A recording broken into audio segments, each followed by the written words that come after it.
kembali lagi bersama saya Aina Rahmaidaya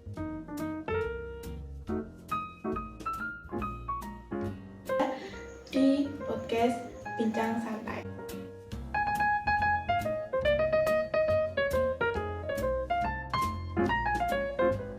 Nah, di sini saya bersama dengan narasumber yang sangat spesial, yaitu Ibu Nani Kuswati SPD.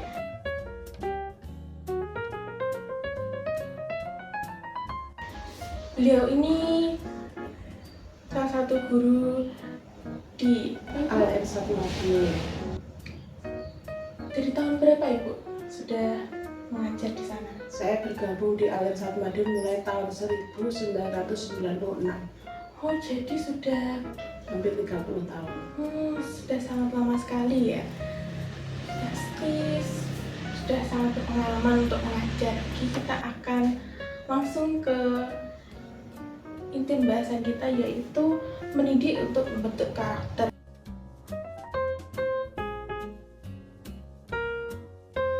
Alhamdulillah, karena kita dulu mendirikan ALM 1 itu untuk memunculkan karakter Islam yang dulu tahun 90-an itu belum begitu kuat.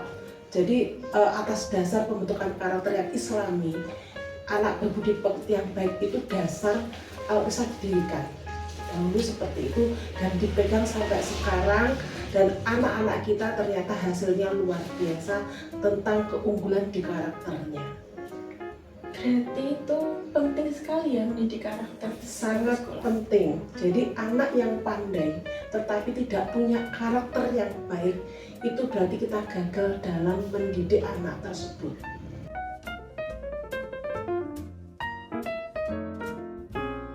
Satu, faktor keluarga. Dua, faktor sekolah. Tiga, faktor masyarakat. Di sini faktor keluarga sangat penting. Jadi ketidakikutan keluarga dalam pembentukan karakter yang baik dengan anak itu akan hasilnya tidak akan maksimal saat sekolah mengadakan pembentukan karakter yang baik. Maka di sekolah itu ada semacam program-program yang kita dalam pembentukan karakter ini yang berkaitan dengan keluarga, sekolah, dan masyarakat. Contohnya kita mengadakan home visit. Di situ kita akan membeberkan kepada orang tua program-program apa saja yang perlu mereka bantu selama anak di sekolah, di rumah, supaya linear sama yang di sekolah, sehingga istilahnya karakter-karakter yang akan kita munculkan itu nanti akan sukses. Dan juga kita akan bekerja sama jadi untuk mengajak wali murid bagaimana anak itu bersosial dengan masyarakat di sekitar. Jadi di sini tiga faktor itu sebagai kunci keberhasilan pembentukan karakter anak. Tidak bisa hanya di sekolah saja, tapi di rumah dan di masyarakat tidak terlibat, ini tidak berhasil. Jadi tiga faktor itu sangat berkaitan erat, sehingga selain kita ada kunjungan rumah home visit, kita juga ada buku penghubung, terus juga ada buku yang bisa dipelajari wali murid. Misalkan ini hari ini, minggu ini apa yang kita munculkan karakternya, sehingga wali murid nanti di rumah akan menanyakan kepada anaknya apakah anak itu mengerti apa tidak dengan yang diajarkan di sekolah berkenaan dengan karakternya. Jadi benar-benar sangat diperhatikan ya pendidikan karakter. Benar. Iya.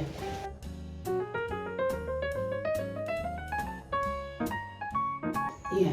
Alhamdulillah, jadi begini, kita saat anak itu masuk ke lingkungan sekolah kita, mereka didaftarkan, itu kita sudah ada observasi.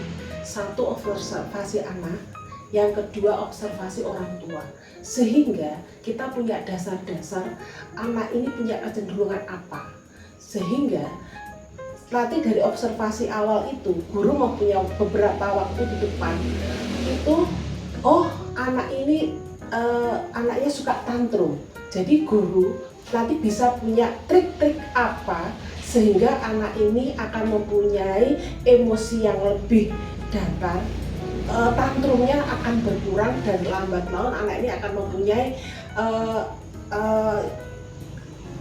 kebiasaan yang tantrum itu menjadi hilang. Ada lagi anak yang lebih lebih berani ngomong kasar di lingkungan itu karena mungkin kita dari observasi kita tahu, oh ternyata anak ini sering mendengar bentakan.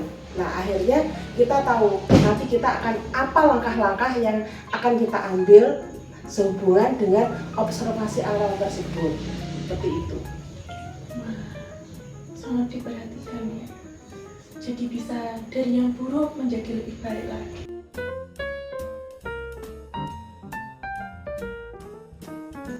Jadi di sekolah pendidikan karakter itu dimulai dari datang pagi. Itu anak-anak sudah dibiasakan salam, dia salim yang benar. Jadi tidak hanya salim tiba-tiba di dahi, di pipi, tidak, jadi di hidung. Itu benar-benar diterapkan sehingga anak-anak itu benar-benar mendalami apa yang dilakukan. Kemudian dia masuk ke kelas dengan mendahulukan kaki kanan. Kemudian ada rutinitas pagi, ada mengaji pagi, hafalan surat pendek, ada sholat duha juga.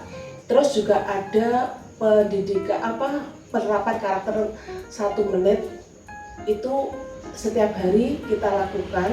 Terus kita juga terbiasa mengajari anak antri, terus anak bertanggung jawab atas tugas-tugas mereka, sehingga kalau ada anak misalkan yang terbiasa tidak menyelesaikan tugas, kita akan dekati, kita akan kenapa kok kamu hari ini nggak menyelesaikan itu. Jadi kita terbiasa menanyakan perasaan. Jadi misalkan di awal pagi kita sudah menanyakan hari ini apakah ada yang sedih, apa hari ini ada yang senang, sehingga mereka sebelum memulai pembelajaran itu mereka sudah siap benar. Dan di akhir pembelajaran sebelum pulang kita juga akan menanyakan apakah hari ini ada yang tersakiti, ada yang menyakiti, sehingga mereka punya rasa kasih sayang dengan sesama teman, tidak ada yang tersakiti, pulang dengan rasa gembira, tidak ada permasalahan yang hari itu tidak terselesaikan, sehingga anak-anak sudah terbiasa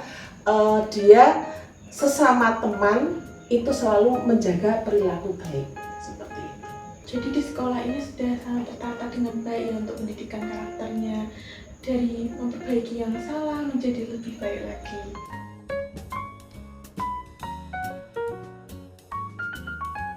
Alhamdulillah manfaat pendidikan karakter ini untuk anak-anak dan untuk lingkungan sangat bagus ya. Jadi saat anak ketemu teman lain kelas atau guru lain kelas, atau saat ada tamu datang ke sekolah, mereka akan selalu menyapa dengan ramah, dengan salam, dengan salim, dengan mereka itu bisa menimbulkan komunikasi yang baik. Jadi tidak ada yang tidak sopan atau berperilaku yang di luar istilahnya yang tidak terkontrol, seperti itu. Jadi sangat bermanfaat sekali ya ini. Dari pendidikan karakter ini bisa mengubah dari pribadi peserta didik maupun bisa bermanfaat bagi lingkungannya.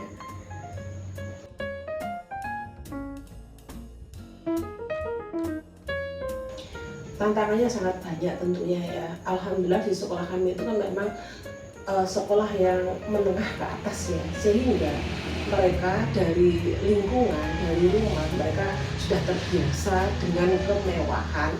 Jadi mereka kadang perilakunya dari ucapan itu saat mereka datang itu kadang terbawa agak suka merintah, terus ngomongnya itu juga kadang tunjuk-tunjuk juga yang enggak baik itu, karena juga mereka juga tidak banyak yang mandiri karena mereka sudah terbiasa diladeni. Jadi mereka terbiasa ada satu anak satu rewang gitu, sehingga kita di situ lebih banyak pembentukan kemandiriannya. Jadi anak sudah terbiasa istilahnya itu memakai sepatu sendiri, merawat barangnya sendiri, mereka bertanggung jawab atas semua yang dia miliki, bisa membedakan dengan yang lain itu. Terus juga mereka harus menjaga sopan santun saat berbicara dengan siapapun yang ditemui, itu entah orang dewasa, gurunya, temannya, karena semua wajib dihormati kalau mereka juga mau dihormati, seperti itu.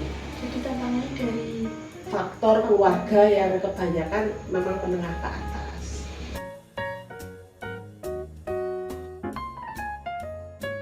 Itu jelas sangat berkaitan. Jadi kalau manusia itu, apalagi anak didik, dia itu pandai tapi karakternya tidak bagus, itu akan saya sebenarnya itu kegagalan sebagai wali murid, sebagai kegagalan dari orang tua, karena dalam mendidik karakternya nggak berhasil, seperti itu. Jadi karakter yang bagus pasti akan finishnya itu akan menjadikan anak ini intelektualnya bagus, itu pasti. Jadi kalau anak yang mempunyai istilahnya itu kesopanan, terus keimanan, terus kemandirian, semuanya itu baik, tanggung jawab semuanya baik, pastinya anak ini akan mempunyai tanggung jawab dalam semua hal, sehingga akan menjadikan anak ini juga intelektualnya juga meningkat, seperti itu. jadi harus seimbang ya antara intelektualnya dan karakternya ya. Jadi tidak bisa kalau misalkan intelektualnya saja yang baik dan pendidikan karakternya yang buruk, itu malah tidak sama, tidak balance.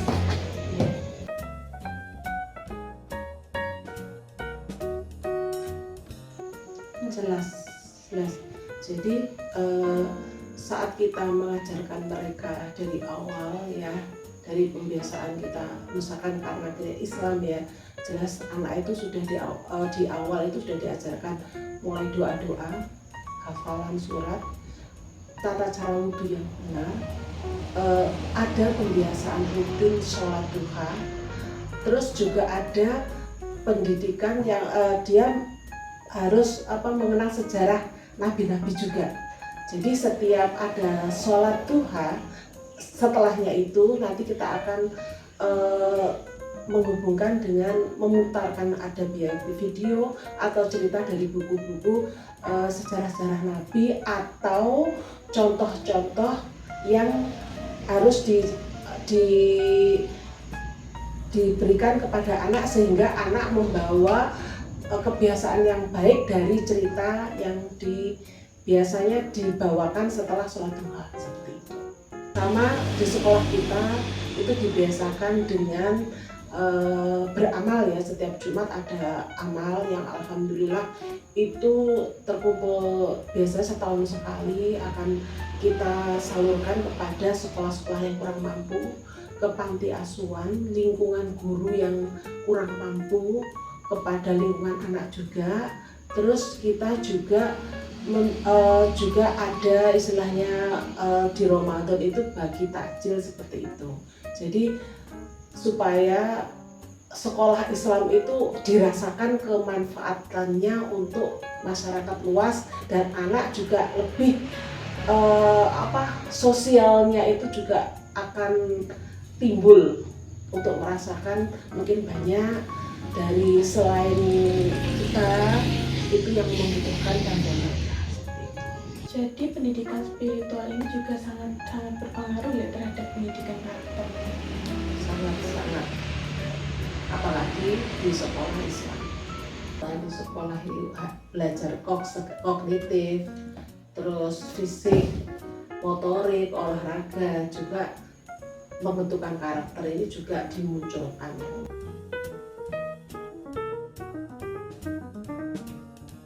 Akan saya simpulkan ya. Jadi pendidikan karakter itu sangat penting untuk diterapkan di sekolah. Karena selain dari pengajaran akademik, pendidikan karakter itu juga perlu agar anak itu mempunyai karakter yang baik pula, agar nanti setelah terjun ke masyarakat dia akan mempunyai selain kecerdasan yang tinggi juga akan punya karakter yang kuat juga. Sangat bermanfaat sekali ya pembicaraan pada hari ini. Dan semoga apa yang menjadi cerita saya, pengalaman saya, semoga nanti akan menjadi modal atau bisa ditiru atau menjadi dasar saat Mbak Aina nanti terjun di benar-benar praktek di sekolah, sehingga anak-anak itu selain mendapatkan ilmu nanti juga bisa mempunyai karakter yang baik. Jadi pesan saya, selalu ajarkan karakter yang baik, sehingga itu nanti akan mempunyai manfaat yang baik untuk mereka. Yang membedakan antara anak yang punya karakter dan anak yang tidak tersentuh karakternya. Dan terima kasih Bu Nani atas ilmu yang sangat bermanfaat sekali, dan semoga kelak ilmu ini juga akan bermanfaat bagi saya saat saya nanti terjun ke dunia pendidikan dan menjadi pengajar juga. Amin. Terus semangat belajar, terus menerapkan karakter yang baik untuk diri sendiri dan nanti juga untuk muridnya. Sesi podcast ini akan saya akhiri. Wassalamualaikum warahmatullahi wabarakatuh.